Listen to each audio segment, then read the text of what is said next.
Hello everybody and welcome to Money Vikings Collectibles. Thank you so much for joining me. I hope you'll find this video very informative. This was something I was thinking about recently. It's basically 4 tips, 4 main themes in terms of managing your comic book collection. And I'm going to try to keep this quick and compact so that you can get the most out of it. But here's what made me think about it. There's a lot going on right now online in terms of collecting comics, collectibles in general, and it's all great stuff. But at the end of the day, it's also something that has to be managed. It has to be something that's enjoyed, and it has to be something that's within our budget.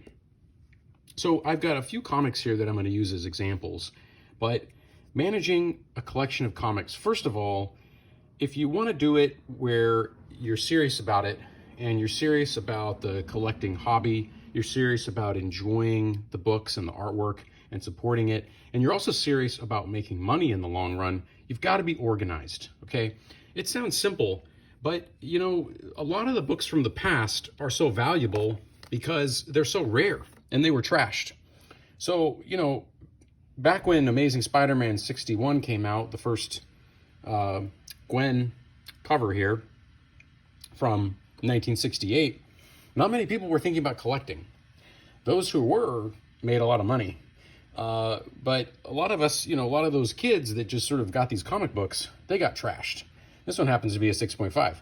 Not bad for a book this age, 50-year book.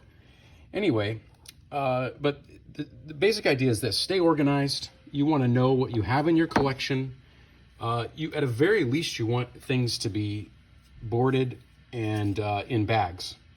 That's the least you can do to take care of the books.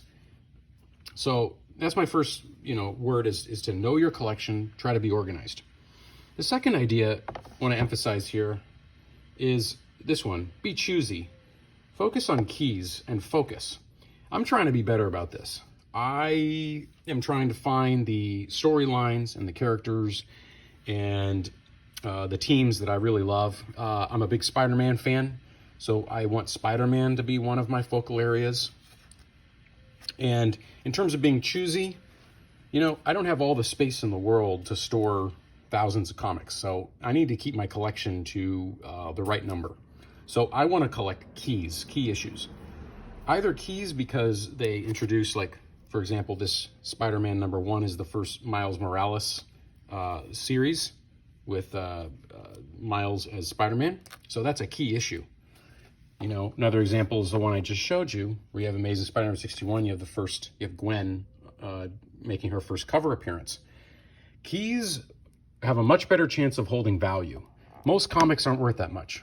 So don't just think that because it's a comic and it's old, it's worth a lot of money. That isn't always the case. So that's my second word, is to be choosy, find your focal areas, focus on keys, okay?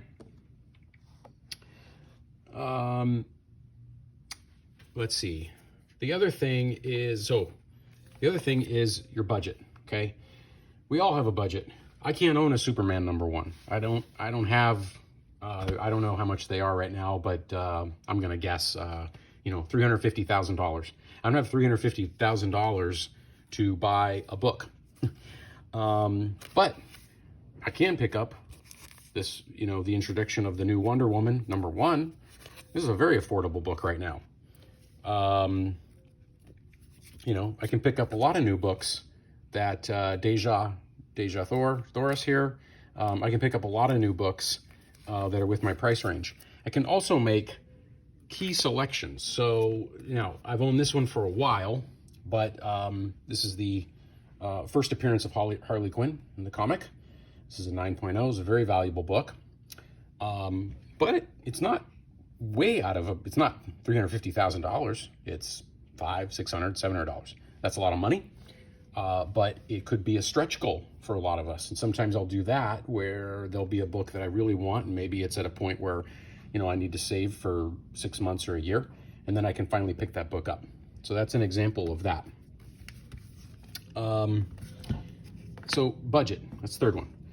Fourth thing I want to mention, the joy factor. This is supposed to be fun, okay?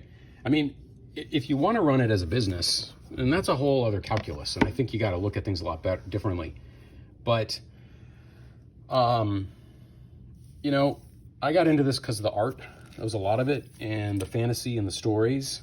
And I have to get some kind of joy from the collectible. Otherwise, I really don't want it around.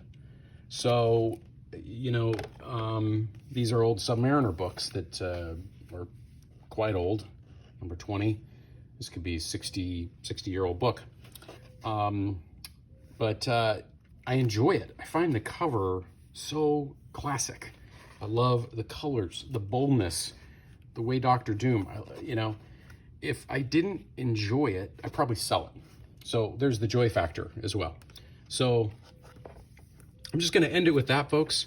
You know, basically, again, managing your comic collection, be organized, you know, have things taken care of, bagged, know what you own, maybe even keep an inventory. Might be a good way to do it. I should probably do that. Probably do an Excel spreadsheet, keep an inventory. I'm going to be choosy. I want to have key issues, and I want some sort of focus in terms of, and I'm going to build more of that over time. Your budget, you know, we all have a budget. You know, for some people, it's just a lot more. For some people, their budget is, you know, again, throwing $350,000 at a comic book.